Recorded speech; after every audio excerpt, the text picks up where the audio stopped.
twagiye ku isomo rya kabiri mu gihe umukunzi agusize cyangwa se umukobwa agusize cyangwa se umugore. Isomo rya kabiri bikwigisha rero iyo utakaje umukunzi mwakundanaga.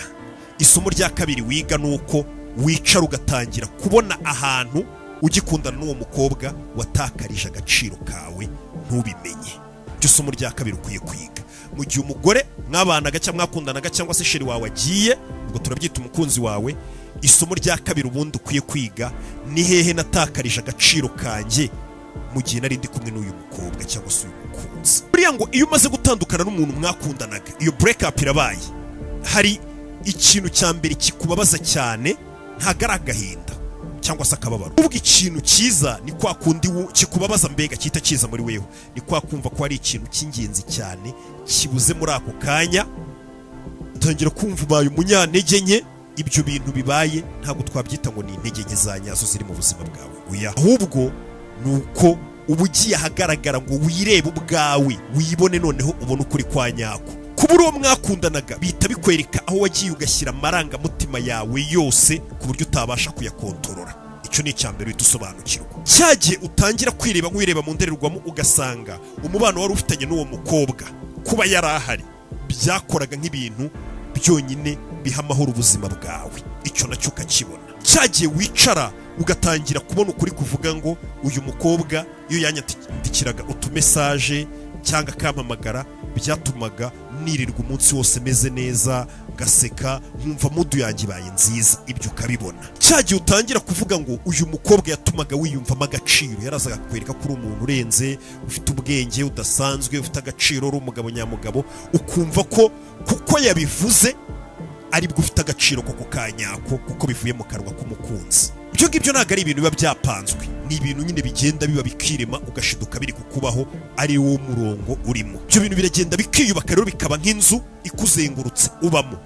Iyo rero agiye uwo mukunzi bimera nk'aho iyo nzu isenyutse wari utuyemo, bigatuma mu mutwe wawe rero byivanga, ugatangira kubura amahoro, kumva ntutekanye, gatuma rimwe na rimwe unarakara, tangira kureba muri telefone yawe cyane, yaba yanyandikiye, yaba yapostinze, yaba yampamagaye, muhamagare ngire gutya, ari hehe, bimeze biti. Ugatangira gusubiza mu mutwe wawe ibitekerezo, ukibuka ibihe byiza mwagiranye cyangwa se ibyo mwanyuranyemo. Ako kanya rero ibyo byose uba uri gucamo ntago ari ukuvuga ngo ni akababaro kuko watandukanye n'umukunzi gusa, oya. Basore benshi rero hari ikintu batamenya cyangwa abagabo, wotekereza ko uwo mukobwa ari ukumbuye, ariko mu by'ukuri ntago ari ukumbuye, ahubwo bukumbuye undi muntu waba ukuri imbere cyangwa se umuntu watumaga wiyumvamo bya byiza wiyumvagamo n'aka gaciro wiyumvanaga. Nibyo ubukumbuye, ntago ari ubukumbuye. Ukumbuye umuntu watumaga wumva ko ukunzwe, watoranijwe mu bandi bose, niwe ubukumbuye, ntago ubukumbuye wa undi wagiye.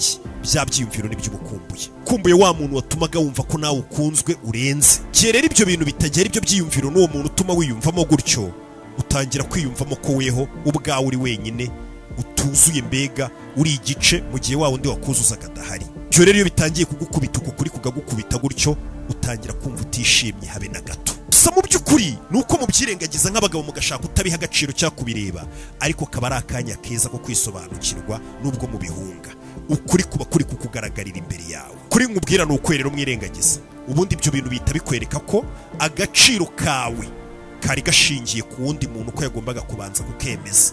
Ni kuhita utangira kumva ko agaciro kawe katakaye, nta cyizere wifitiye. Kubera iki? Agaciro kawe wari waragafashe gashingira ku wundi muntu, ku buryo wumva ko ufite agaciro kuko ufite uwo muntu cyangwa uwo muntu muri kumwe. Bivuze ngo wari warayembuye agaciro kawe ugashyira mu biganza by'undi muntu, akaba ari uza akakaguhereza, akakwereka ko ufite agaciro. Ntabwo bisobanuye ko uri umunyantege nke, bisobanuye ahubwo ko wakoze ikosa ryo gufata amarangamutima, uwo mubano wawe n'uwo mukobwa ukaba nk'umunzani w'amarangamutima yawe, ushobora kuyagira meza cyangwa se ukayagira mabi, mbega mudu yawe yose, kugira ngo abe uwo mubano wawe n'umukobwa ari ikintu cyiza, kimeze nk'ikize kuzuza ubuzima bwawe bwari bukomeye buhari. Niyo cyagenda bwa buzima bwawe buhamye n'amarangamutima akomeye byakomeza. Ibi kandi bigenda byiyubaka gahoro gahoro, bigenda byiyubaka gutero kugira ngo umubano w'umukobwa ugende ukwigarurire mwari mufitanye, ushiduke ubwawe waritesheje agaciro. Ni cya gihe umukobwa uburyo akubwiramo, uburyo agusubizamo bigenda cyangwa se udashaka kumurakazamo cyangwa se ushaka kumunezeza ugakabya n'ibintu bitari ngombwa kumukorera, ni cyagiye wumva ko kugira ngo yitware gutya cyangwa avuge gutya aricyo kintu cy'ingenzi kurusha weho imirongo yawe wari warishyiriyeho. Buriya hari standard umuntu aba afite, ngomba gukora ibi, ngomba kugendera kuri uyu murongo, ariko watangira gukundana n'umukobwa ukavuga ati ni nakora iki kintu ashobora kukibona nabi akarakara, ashobora kuba yanagenda cyangwa se arambona nk'uko ntari, bikaba ngombwa ko wigora ugakora n'ibidakorwa byose ukarenga kuri ya mirongo wari warihaye y'ibintu utagomba gukora kugira ngo urebe ko wamunezeza gusa, mbega ushimisha ibyifuzo bye utitaye ko weho wakoze ibintu utagombaga gukora bidahuye n'umutima wawe. Ugatangira kumva agaciro kawe gashingiye ku kuba wamunejeje gusa.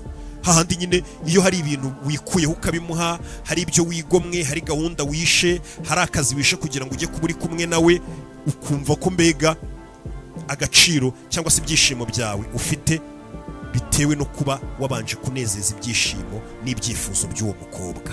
Agaciro kawe uri kukiyambura ukamuha, ukumva ko noneho kuba yishimye ariko kubwira ngo uri umuntu mwiza, uri umuntu w'umugabo, ngo utanga keya, ari byo bigaruka bikongera bikaguha agaciro. Kandi ibyo akweretse ko ufite birenze cyangwa se wakora birenze, ari byo wumva ko biguha icyizere ugenderaho mu buzima bwawe. Urugero ni cya gihe wumva wishimye cyangwa umeze neza kuko sheri wawe mubanye neza, akwishimiye, akweretse ko akwishimiye, asa nk'utari kukuvugisha cyangwa se asa nk'utakwitayeho muri iyo minsi, ubona ko asa nk'utakunezerewe, adashaka kumuvugana, ukumva ubuzima bwawe bwose bwahagaze.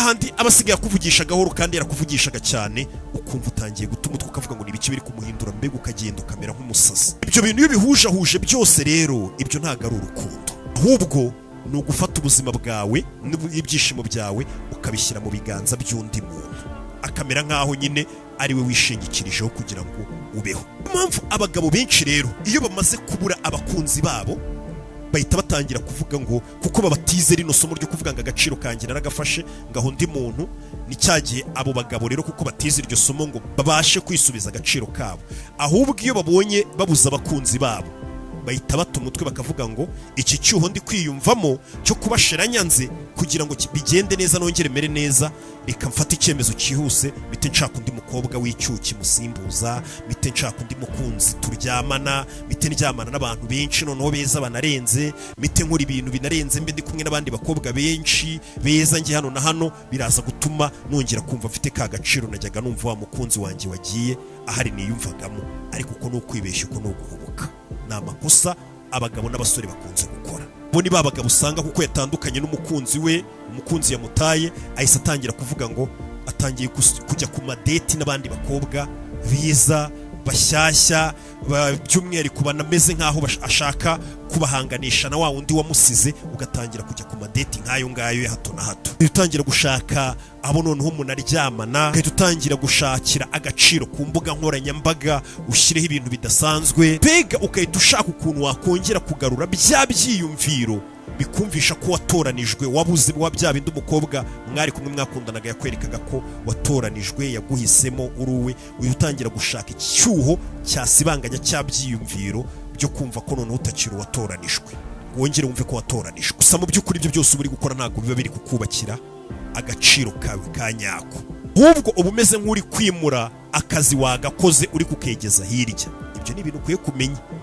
Kuba utakaje umukunzi ugatangira kujya mu bandi bakunzi bashya mu rwego rwo kugira ngo urebe ko wahaziba icyuho, wirinde kurakara, ugatangira kujya kuryamana n'abandi n'utundi nk'utwo twose nagiye nkubwira, imbuga nkoranyambaga, ibiki byose ugenda ujyaho, ibyo byose ntabwo ari ukuziba cya cyuho no kongera kwisubiza agaciro, oya, ahubwo uri gukerereza akazi ka nyako wakabaye uri gukora mu buzima bwawe kandi uzakora nyuma. Undi umugabo nyamugabo, ikintu wakagombye kwiga mu gihe utakaje umukunzi cyangwa se umugore wakundaga, wiyita wihutira gushaka undi umusimbura, ngo nibwo wumva umuhimye, ngo nibwo wumva urenze. N'abakobwa bino birabareba, ahubwo icyo ukwiye gukora ni iki? Umuntu nyamugabo umaze gusobanukirwa uwo mubano avuyemo, ushaka kongera kwisubiza agaciro ke ka nyako,